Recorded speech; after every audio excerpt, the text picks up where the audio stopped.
24 मार्च 2015 सुबह के 9:34।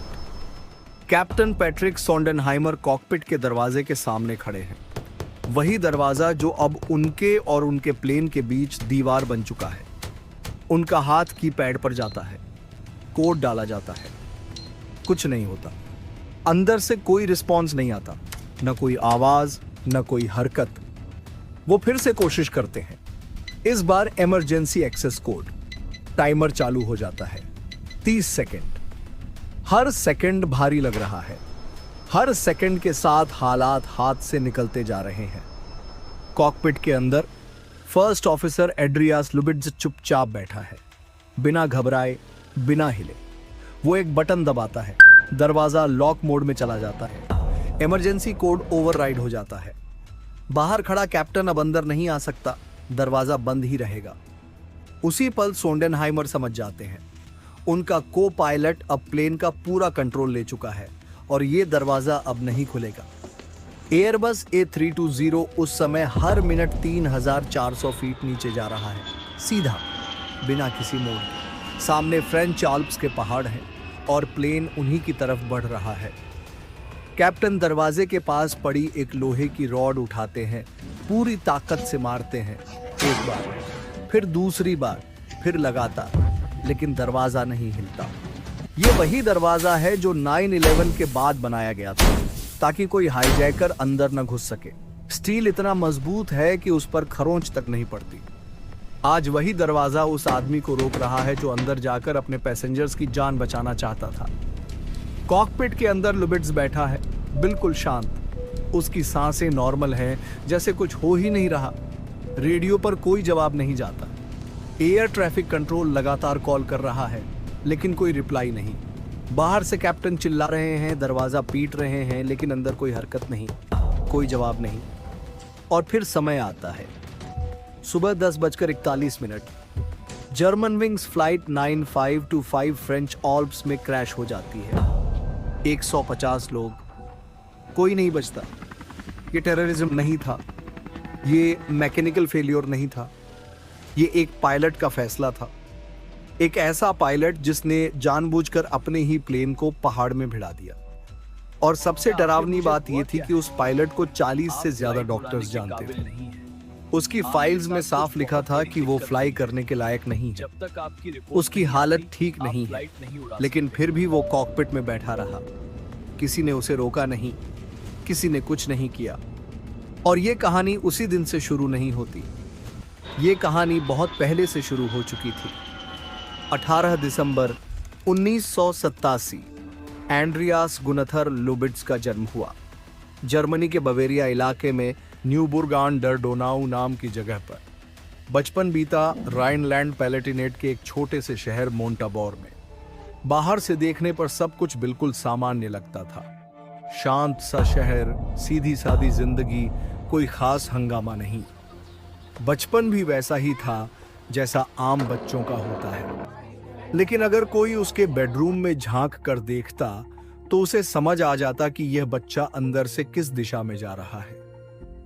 दीवारों पर एयरबस के पोस्टर थे, बोइंग के प्लेन्स थे, लुफ्तांसा का लोगो था। जहां बाकी बच्चों के कमरों में क्रिकेट प्लेयर्स या रॉक बैंड्स लगे होते हैं, वहां लुबिट्ज के कमरे में सिर्फ प्लेन थे। हर दीवार, हर कोना उड़ान की तस्वीरों से भरा हुआ। बहुत छोटी उम्र में ही वह मोंटाबोर के लुफ्ट स्पोर्ट क्लब वेस्टरवॉल्ड से जुड़ गया, जो एक एविएशन स्पोर्ट्स क्लब था।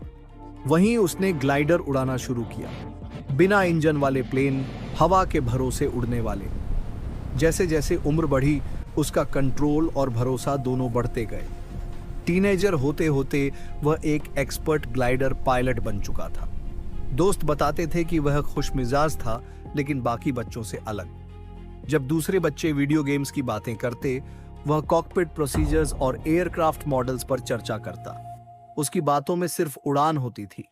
उसके दिमाग में बस एक ही सपना था, लुफ्तांसा का पायलट बनना। साल 2007 में हाई स्कूल खत्म हुआ। उसने एक पल भी बर्बाद नहीं किया।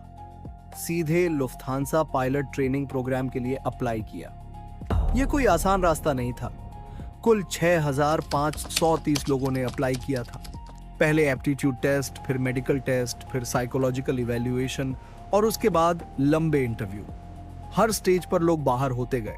आखिर में सिर्फ 384 लोग चुने गए और लुबिट्ज उन चुनिंदा नामों में था। उसके लिए यह किसी जीत से कम नहीं था। सितंबर 2008 में वह ब्रेमेन पहुंचा, लुफ्थांसा फ्लाइट ट्रेनिंग स्कूल। वही जगह, वही माहौल जिसके लिए उसने सालों मेहनत की थी। इंस्ट्रक्टर्स उसकी लगन की तारीफ करते थे। वह हमेशा समय से पहले पहुंचता, हर सेशन के लिए तैयार रहता। फ्लाइट मैनुअल को वह ऐसे पढ़ता जैसे कोई कहानी की किताब हो। हर प्रोसीजर को तब तक प्रैक्टिस करता जब तक वह बिल्कुल परफेक्ट न हो जाए। लेकिन सिर्फ 2 महीने बाद सब कुछ बदलने लगा। अक्टूबर और नवंबर आते आते वह क्लासेस कम आने लगा। सिम्युलेटर सेशंस मिस होने लगे। इंस्ट्रक्टर्स ने नोटिस किया कि वह थका हुआ सा दिखता है, ध्यान भटका रहता है। वह वही फोकस्ड स्टूडेंट नहीं रहा जो शुरुआत में था। साल 2009 में उसने ट्रेनिंग छोड़ दी। ऑफिशियल वजह बताई गई हेल्थ इश्यू। क्लासमेट्स के बीच बातें चलती रहीं, डिप्रेशन की अफवाहें उड़ी, लेकिन किसी को पूरी सच्चाई नहीं पता थी। जर्मनी के प्राइवेसी लॉज मेडिकल जानकारी को छुपा कर रखते हैं। असली बात बाद में इन्वेस्टिगेटर्स को पता चली। लुबिट्ज को एक साइकियाट्रिक हॉस्पिटल में एडमिट किया गया था। उसके दिमाग में खुद को खत्म करने के ख्याल आते थे। उसे 2 एंटी डिप्रेसेंट दवाइयां दी जा रही थीं। महीनों तक उसका ट्रीटमेंट चला। नवंबर 2010 में लुबिट्ज एरिजोना पहुंचा। जगह थी गुडियर, जहां लुफ्थांसा का एविएशन ट्रेनिंग सेंटर था। यह इलाका ट्रेनिंग के लिए परफेक्ट माना जाता है। साल भर मौसम साफ रहता है, आसमान खुला होता है, रेगिस्तानी हालात होते हैं और फ्लाइट आवर्स बढ़ाने के लिए इससे बेहतर जगह मुश्किल से मिलती है। लेकिन यहां ट्रेनिंग शुरू करने से पहले एक शर्त थी। उसे अमेरिकन पायलट लाइसेंस चाहिए था, क्योंकि यूएस एयर स्पेस में ट्रेनिंग के लिए यह जरूरी होता है। समर 2010 में लुबिट्ज एक कंप्यूटर के सामने बैठा था। फेडरल एविएशन एडमिनिस्ट्रेशन का मेडिकल सर्टिफिकेशन फॉर्म खुला था। सवाल आम थे। आंखों की रोशनी, सुनने की क्षमता, दवाइयां। वह आराम से आगे बढ़ता गया। फिर स्क्रीन पर एक सवाल आया। क्या आपको कभी कोई मेंटल डिसऑर्डर हुआ है या आप अभी किसी से जूझ रहे हैं? लुबिट्ज स्क्रीन को देखता रह गया। उसे जवाब पूरी तरह पता था। 2009 में अस्पताल में भर्ती होना, खुद को खत्म करने के ख्याल, 2 एंटी डिप्रेसेंट दवाइयां, महीनों का साइकियाट्रिक ट्रीटमेंट, सब कुछ साफ था। फिर भी उसने नो पर क्लिक किया। एक झूठ, एक क्लिक और फॉर्म सबमिट हो गया। 14 जून 2010 को एरिजोना में उसकी मुलाकात एविएशन मेडिकल एग्जामिनर से हुई। एग्जामिनर ने एप्लीकेशन देखी। कुछ चीजें मेल नहीं खा रही थीं। रिकॉर्ड्स को कंपेयर किया गया। तब सामने आया कि लुबिट्ज 2009 में सीवियर डिप्रेशन से गुजरा था। फॉर्म में बदलाव हुआ। नो की जगह यस आया। नोट्स जोड़े गए। रिएक्टिव डिप्रेशन, एंटी डिप्रेसेंट दवाइयां सिप्रालेक्स और मिर्टाजापिन। जनवरी से अक्टूबर 2009 तक इलाज। FAA को दोनों डॉक्यूमेंट मिले, ओरिजिनल भी और बदला हुआ भी। फैसला आया कि मेडिकल सर्टिफिकेट रिजेक्ट किया जाता है। यह मामला बेहद गंभीर था। यह फेडरल ऑफेंस माना जाता है। जेल तक की सजा हो सकती थी और पायलट बनने का सपना वहीं खत्म हो सकता था। लेकिन FAA ने लुबिट्ज को एक मौका दिया। कहा गया कि अपनी हालत साबित करो, डॉक्यूमेंट्स दो, ये दिखाओ कि तुम पूरी तरह ठीक हो चुके हो। लुबिट्ज के जर्मन साइकियाट्रिस्ट ने एक लेटर भेजा। उसमें लिखा था कि डिप्रेशन का ट्रीटमेंट पूरा हो चुका है, वह रिकवर कर चुका है और अब कोई दिक्कत नहीं है। FAA के वॉरेन सिल्बरमैन ने उस लेटर को देखा, उसे वैलिड माना और फैसला पलट दिया गया। मेडिकल सर्टिफिकेट जारी कर दिया गया। लेकिन इसके साथ एक साफ चेतावनी भी थी। अगर डिप्रेशन दोबारा लौटा तो फ्लाइंग तुरंत बंद करनी होगी। लुबिट्ज ने FAA से झूठ बोला था। वह पकड़ा भी गया, फिर भी उसे दूसरा मौका मिल गया। इसके बाद एरिजोना में ट्रेनिंग चलती रही। साफ रेगिस्तानी आसमान में टेक ऑफ और लैंडिंग होती रही। फ्लाइट आवर्स बढ़ते चले गए। किसी ने डिप्रेशन की बात नहीं की। किसी ने उस झूठ को दोबारा नहीं उठाया। 2012 में उसे कमर्शियल पायलट लाइसेंस मिल गया। सितंबर 2013 में जर्मन विंग्स ने उसे फर्स्ट ऑफिसर के तौर पर हायर कर लिया। यह लुफ्थांसा की लो कॉस्ट सब्सिडियरी थी। शॉर्ट हॉल फ्लाइट्स, बार्सिलोना से डसेल्डॉर्फ, पेरिस से बर्लिन। जो सपना कभी उसके बेडरूम की दीवारों पर पोस्टर्स में था, वह अब हकीकत बन चुका था।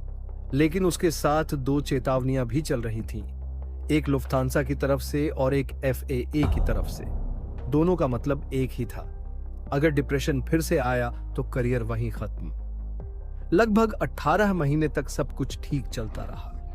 दर्जनों रूट्स, सैकड़ों फ्लाइट्स और हजारों पैसेंजर्स को उसने सुरक्षित उनकी मंजिल तक पहुंचाया। जर्मन विंग्स के रिकॉर्ड्स में वह पूरी तरह फिट माना जाता रहा। 100% फिट, न कोई रोक, न कोई सवाल, न कोई चिंता। बाहर से देखने पर उसकी प्रोफाइल बिल्कुल साफ थी, सब कुछ कंट्रोल में लग रहा था। फिर साल 2014 में अंधेरा वापस लौटा। इस बार शोर मचाते हुए नहीं, बल्कि चुपचाप, छुपकर, एक प्रोफेशनल चेहरे के पीछे पनपता हुआ। लेकिन इस बार बात सिर्फ डिप्रेशन तक सीमित नहीं थी, इसके साथ कुछ और भी जुड़ चुका था। लुबिट्ज़ को यकीन हो गया था कि वह धीरे धीरे अंधा हो रहा है। उसकी आंखों के सामने तारे चमकने लगते, रोशनी के चारों तरफ हेलोज दिखते, अजीब चमकती आकृतियां और लकीरें नजर आती, ऐसे कीड़े दिखते जो असल में थे ही नहीं। वह बार बार आंखें मलता, लेकिन दृश्य गायब नहीं होते थे। एक पायलट के लिए परफेक्ट विजन सब कुछ होता है। आंखों की रोशनी का जाना मतलब करियर का खत्म होना, पहचान का टूट जाना। यही डर उसे एक आई स्पेशलिस्ट के पास ले गया, फिर दूसरे के पास, फिर एक न्यूरोलॉजिस्ट के पास। हफ्ते में कई बार स्कैन हुए, टेस्ट हुए, न्यूरोलॉजिकल इवैल्यूएशंस हुए। डॉक्टरों ने रिपोर्ट्स देखी, लेकिन उन्हें कुछ भी गलत नहीं मिला, सब नॉर्मल था। लेकिन लुबिट्ज़ को उनकी बातों पर भरोसा नहीं था। वह डॉक्टर बदलता रहा। क्रैश से पहले के महीनों में उसने 40 से ज्यादा मेडिकल प्रोफेशनल्स से मुलाकात की। वह किसी एक ऐसे इंसान की तलाश में था जो साफ कह दे कि हाँ, तुम्हारी आंखें खराब हो रही हैं और तुम्हारा करियर खत्म हो चुका है। आखिरकार उसके फैमिली डॉक्टर ने एक डायग्नोसिस दिया, हाइपोकॉन्ड्रियकल डिसऑर्डर। आंखों से जुड़ी दिक्कतें साइकोसोमैटिक थीं, असली नहीं, उसके अपने दिमाग की बनाई हुई। और इसके साथ एक और खतरनाक बात सामने आई, साइकोसिस के सीरियस लक्षण। डॉक्टर ने तुरंत साइकियाट्रिक क्लिनिक में एडमिट होने की सलाह दी, बिना देर किए। लेकिन लुबिट्ज़ ने साफ मना कर दिया। वह जानता था कि एडमिट होने का मतलब क्या होता है, जांच, रिकॉर्ड्स और अंत में करियर का अंत। उसके दिमाग में वही चेतावनियां गूंज रही थीं कि अगर डिप्रेशन दोबारा आया तो सर्टिफिकेट खत्म। वह रिपोर्ट नहीं कर सकता था और उसने रिपोर्ट नहीं की। जनवरी 2015 में वह उसी साइकियाट्रिस्ट के पास वापस गया जिसने 2009 में उसका इलाज किया था और जिसने लिखा था कि वह पूरी तरह रिकवर कर चुका है। इस बार सेशंस शुरू हुए, पहले वीकली, फिर और ज्यादा। स्ट्रॉन्गर एंटी डिप्रेसेंट्स लिखे गए। इसके बावजूद लुबिट्ज़ उड़ता रहा, काम करता रहा और जर्मन विंग्स में किसी को कुछ नहीं बताया।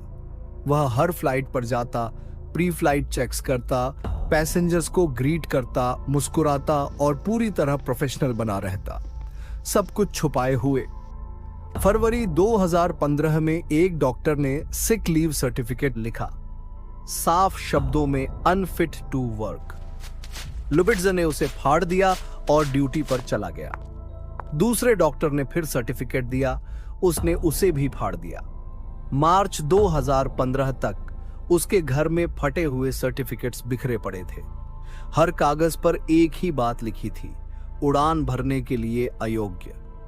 10 मार्च 2015, क्रैश से ठीक 14 दिन पहले, एक डॉक्टर ने साफ शब्दों में डायग्नोसिस लिखा, पॉसिबल साइकोसिस। उसी रिपोर्ट में तुरंत साइकियाट्रिक हॉस्पिटल में एडमिट होने की रिकमेंडेशन भी थी। लुबिट्ज़ उठा, बिना कुछ कहे वहां से निकल गया। बाहर आते ही उसने उस कागज को फाड़ दिया और फेंक दिया जैसे वह कभी मौजूद ही न रहा हो। उसी रात वह अपने कंप्यूटर के सामने बैठा, उसने सर्च किया।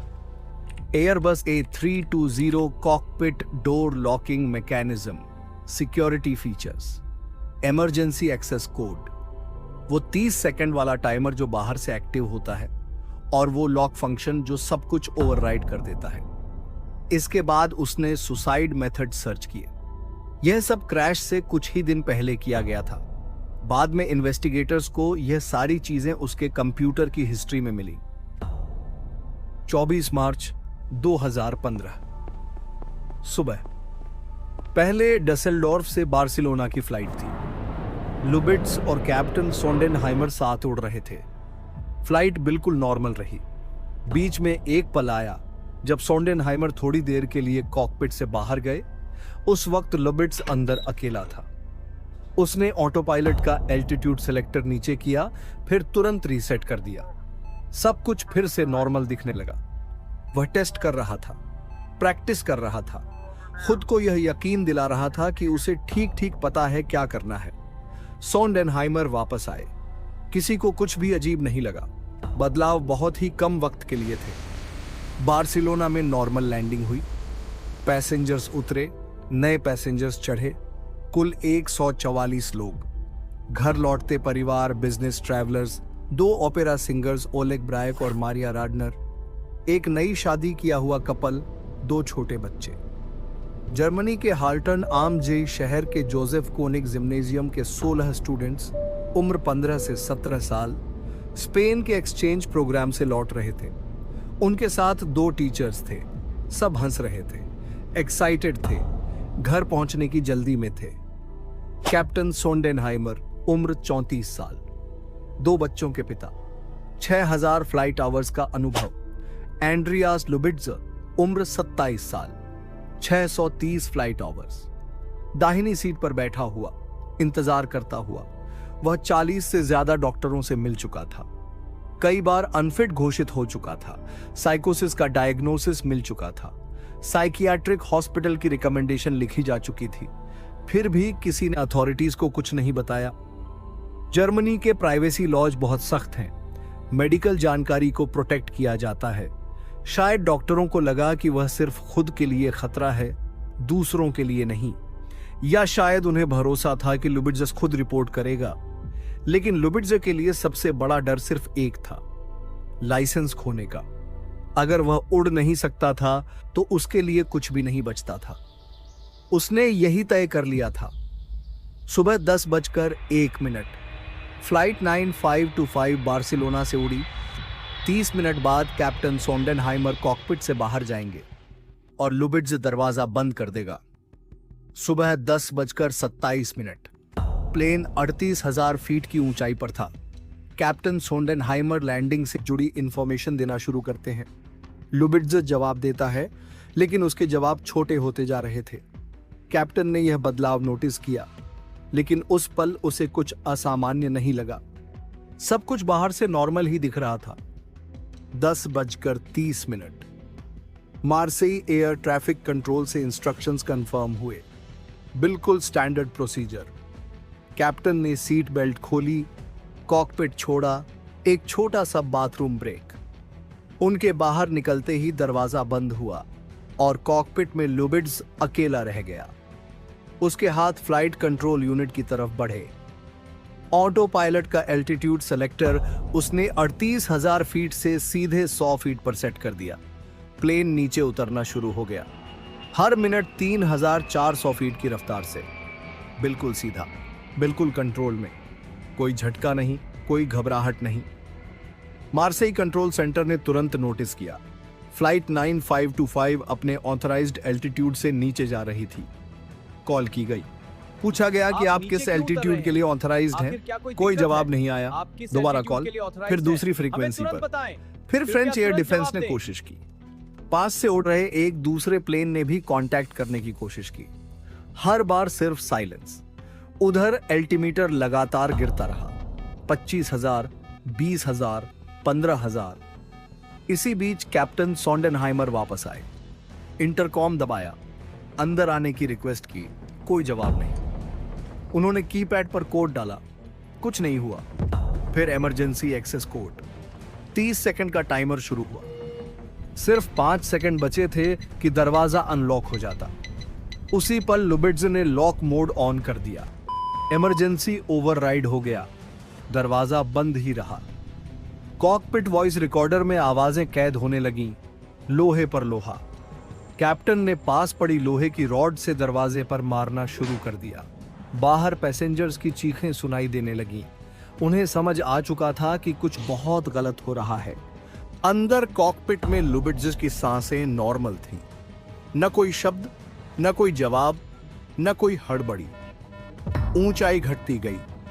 10,000 फीट, 5,000, 3,000 और फिर सुबह 10:41 नाइस से करीब 100 किलोमीटर नॉर्थ वेस्ट में ओथ ब्लेओन के पास एयरबस A320 पहाड़ से टकरा गया। रफ्तार 430 माइल प्रति घंटे थी। प्लेन टुकड़ों में बिखर गया। मलबा इतना बारीक था कि कई हिस्से सूटकेस से भी छोटे थे। सड़क से वहां पहुंचना नामुमकिन था। इमरजेंसी टीमें घंटों बाद हेलीकॉप्टर से वहां पहुंच पाई। 150 लोग, कोई नहीं बचा। एक हफ्ते के अंदर ब्लैक बॉक्स मिल गए। बुरी तरह डैमेज थे, फिर भी काम कर रहे थे। इन्वेस्टिगेटर्स ने रिकॉर्डिंग सुनी, एल्टीट्यूड बदलने की आवाज, दरवाजे का लॉक होना, कैप्टन की कोशिशें, पैसेंजर्स की चीखें और लुबिट्ज की खामोशी। यह न कोई मैकेनिकल फेल्योर था, न कोई हादसा। यह एक सोचा समझा मर्डर था। डसेल्डॉर्फ में लुबिट्ज के अपार्टमेंट की तलाशी ली गई। फटे हुए सिक लीव सर्टिफिकेट मिले, दवाइयों के डिब्बे, एंटी डिप्रेसेंट्स, एंटीसाइकोटिक्स, अलग अलग डॉक्टरों के प्रिस्क्रिप्शंस। कंप्यूटर हिस्ट्री में कॉकपिट डोर मैकेनिज्म और सुसाइड मेथड्स की सर्चेस। मेडिकल रिकॉर्ड्स ने पूरी कहानी जोड़ दी। 2009 में हॉस्पिटल एडमिशन, खुद को नुकसान पहुंचाने के ख्याल। 2014 में रिलैप्स, 40 से ज्यादा डॉक्टर। 10 मार्च को साइकोसिस का डायग्नोसिस, साइकियाट्रिक हॉस्पिटल की रिकमेंडेशन जिसे अनदेखा कर दिया गया। आखिर में फ्रेंच प्रोसिक्यूटर्स ने ऐलान किया, एंड्रियास लुबिट्ज ने यह सब जानबूझकर किया। कैप्टन को बाहर रखा, सारी कम्युनिकेशन इग्नोर की और प्लेन को पहाड़ में उतार दिया। 150 लोग मारे गए। उनमें 144 यात्री थे, 4 फ्लाइट अटेंडेंट्स थे, कैप्टन पैट्रिक सोंडेनहाइमर थे और एंड्रियास लुबिट्ज था। हर एक की अपनी कहानी थी, अपना घर था, अपने लोग थे। लेकिन उस एक सुबह सब कुछ एक साथ खत्म हो गया। हाल्टन आमजी, 38,000 आबादी का एक छोटा सा शहर। उसी एक दिन में 18 लोग हमेशा के लिए चले गए। जोसेफ कोनिग जिम्नेजियम के 16 स्टूडेंट्स, उम्र 15 से 17 साल और उनके 2 टीचर्स। पूरा स्कूल जैसे खाली हो गया। हर साल वहां चर्च की घंटियां बजती हैं। स्टूडेंट्स सफेद गुलाब चढ़ाते हैं। शहर आज भी उस दिन को भूल नहीं पाया। ओपेरा सिंगर्स ओलेग ब्रायक और मारिया राडनर, जिनके करियर उड़ान पर थे लेकिन बीच में ही टूट गए। एक नई शादी किया हुआ कपल, कई फैमिलीज, बिजनेस करने वाले लोग, छोटे बच्चे। हर सीट पर कोई न कोई सपना बैठा था जो कभी घर नहीं पहुंचा। कैप्टन पैट्रिक सोंडेनहाइमर, 2 बच्चों के पिता। अपने आखिरी पलों में उन्होंने वही किया जो एक कैप्टन कर सकता था, आखिरी सांस तक कोशिश। बाद में उनकी पत्नी क्रिस्टीना ने उनके नाम पर एक फाउंडेशन बनाई जो बच्चों और युवाओं को दुख और मुश्किल वक्त में सहारा देती है। साल 2017 में क्रैश साइट के पास लिवरनॉन में एक मेमोरियल बनाया गया, सोलर सिस्टम के आकार का, 5 मीटर ऊंचा, 5 कॉन्टिनेंट्स को दिखाता हुआ। 149 गोल्ड प्लेटेड एल्यूमिनियम प्लेट्स, हर एक विक्टिम के लिए। लुबिट्ज को छोड़कर कोलोन कैथेड्रल में मेमोरियल सर्विस हुई।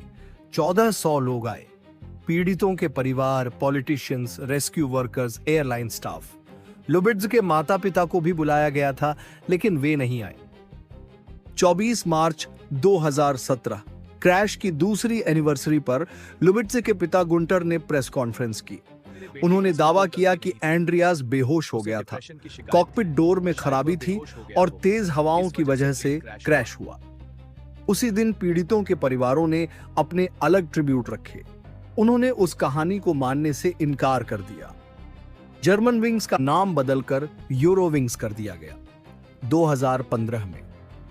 बाद में कोविड के दौरान वह पेरेंट कंपनी में मर्ज हो गई। यूरोपियन एविएशन सेफ्टी एजेंसी ने बदलाव सुझाए। पायलट्स की साइकोलॉजिकल स्क्रीनिंग बढ़ाई गई, रैंडम ड्रग टेस्टिंग बढ़ी और एक नया नियम आया कि कॉकपिट में हर वक्त 2 ऑथराइज्ड लोग होने चाहिए। अगर यह कहानी आपको पसंद आई तो इसे उन लोगों तक जरूर पहुंचाइए जो ऐसी सच्ची कहानियां सुनना पसंद करते हैं। चैनल को सब्सक्राइब करिए, वीडियो को लाइक करिए और कमेंट में बताइए कि इस पूरी कहानी में आपको सबसे ज्यादा कौन सी बात हैरान कर गई। धन्यवाद।